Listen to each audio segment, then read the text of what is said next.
Today we're going to look at three different things. Number one, how materialism impacts your brain, your mind, your cognition. Number two, we're going to look at how materialism impacts the holidays. And number three, we're going to look at 7 different things you can do to combat materialism in your own life and to become a healthier, happier person. Hey everybody, Chad Cruiser here with Health and Homestead. Now the first thing starts out in Iceland. This is a country that I used to live in. Beautiful country. That's why photographers come from around the world to go there. And they're quite wealthy people, and they've done research on them and materialism. Research in Iceland reports that people who were more materialistic had worse skills at managing their money, they worry more about finances, and are more prone to compulsively purchase things. And a second study in Iceland found that materialistic people were prone to having higher levels of debt. Interesting that if you are more materialistic, you think more about things and that things are going to make you happy, that you're more prone to go get in debt thinking, oh, that will actually make me happier. But the question is, does it actually work? That's the real question. Here's research on debt and psychological stress. Research on American young people age 18 to 28 reveals that every $1,000 additional dollars of credit card debt increases the risk of distress or stress by 4%, and for every $1,000 of school loans, that increases the risk of stress by 6%. Both of them can make you significantly more likely to have depression or stress in your life, and that's why getting rid of debt is a very important thing. So I have some information, I have some videos on that, and you can check that out. I'll put up a link about that at the end of the video. So what about debt and depression? A survey was conducted by a financial coaching company called Student Loan Planner, and they found that 53% of people with large amounts of student debt had suffered depression as a consequence. And 1 in 15 people considered ending their life as a result of student debt.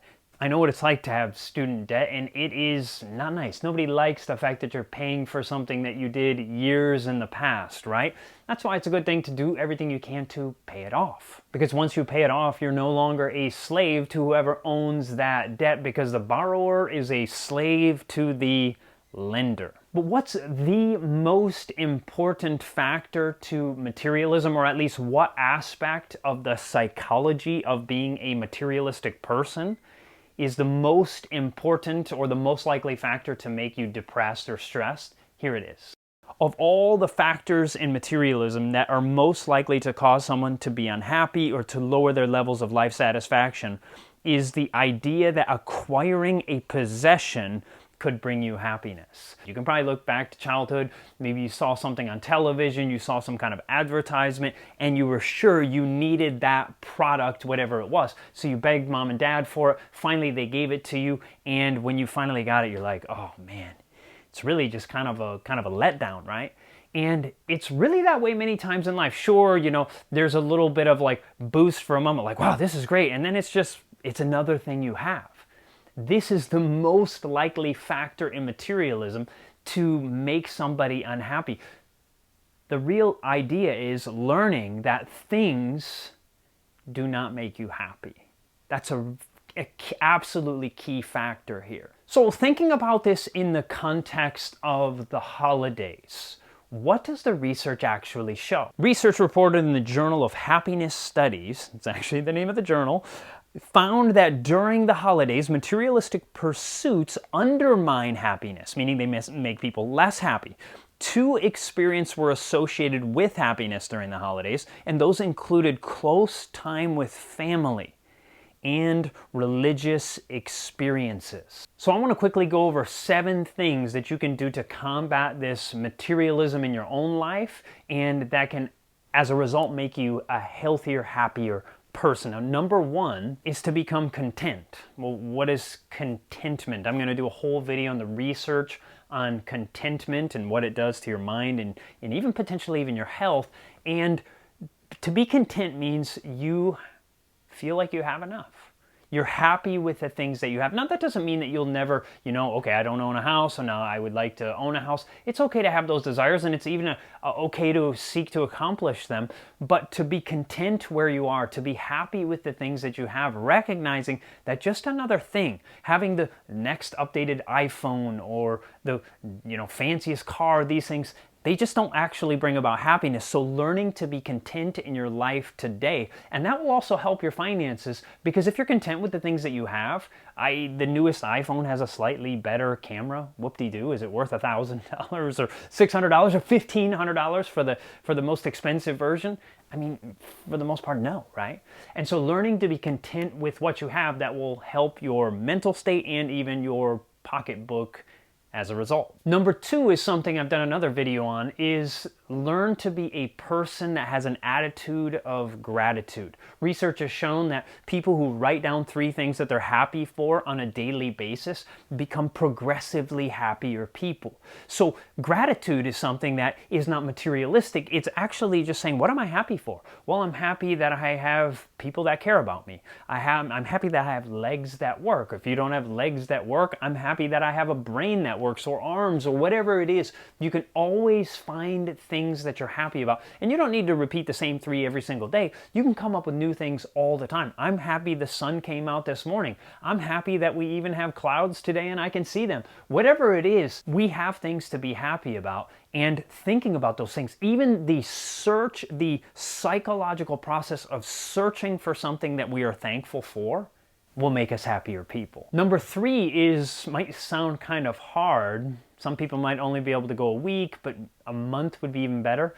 Why don't you try sometime? I'm not saying you have to start today, but you could set a time where you say, I'm going to go an entire month without buying anything unnecessary. We're not talking about buying food. Yes, okay, you need to get your produce, you need to get your fresh food. We get that. I'm not talking about that. But some object or something, or maybe you're someone who is constantly thinking about buying new clothing or whatever it is, saying, I'm going to go a whole month where I'm not going to buy anything. I'm not going to search on Amazon. I'm not going to search for things that I'm going to buy. I'm just going to put them off. And what that will do to your mind is, it will, in time, maybe the first few days you won't be used to it, but after a while, your brain will say, oh, I'm not doing that.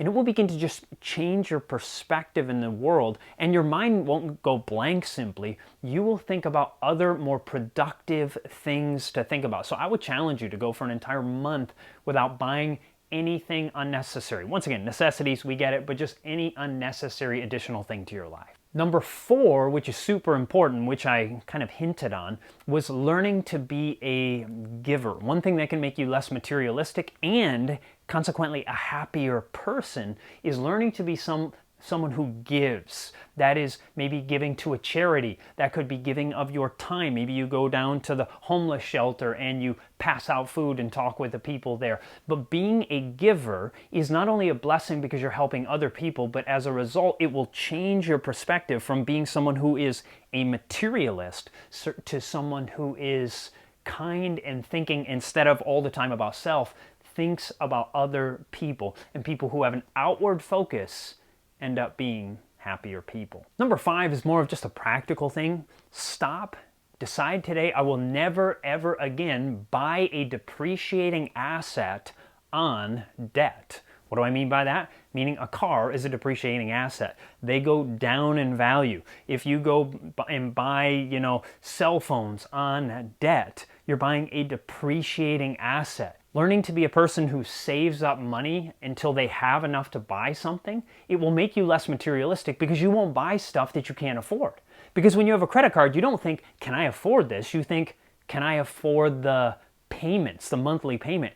And that is a way that just makes you more prone to materialism, because you always think, well, I can always just get a little bit more on my credit card or on debt. But by simply saving up, it will, because did you know, it's actually painful when you pay for something with cash. They've actually done research on the brain, and they've seen that when someone buys something with cash, it causes physical pain. The pain regions of the brain light up. Whereas when you pay with a credit card, it's not the same, because nothing happened. You still have the credit card, right? You put it in the machine, or you swipe it, or you tap it, and nothing happened.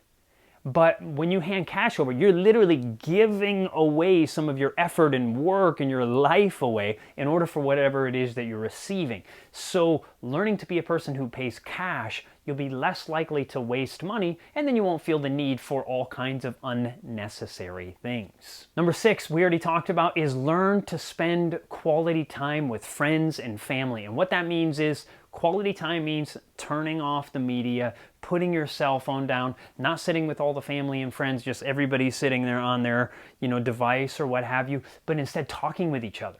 Finding out about their lives, asking grandpa and grandma about their history and about their life, because they're going to be gone someday.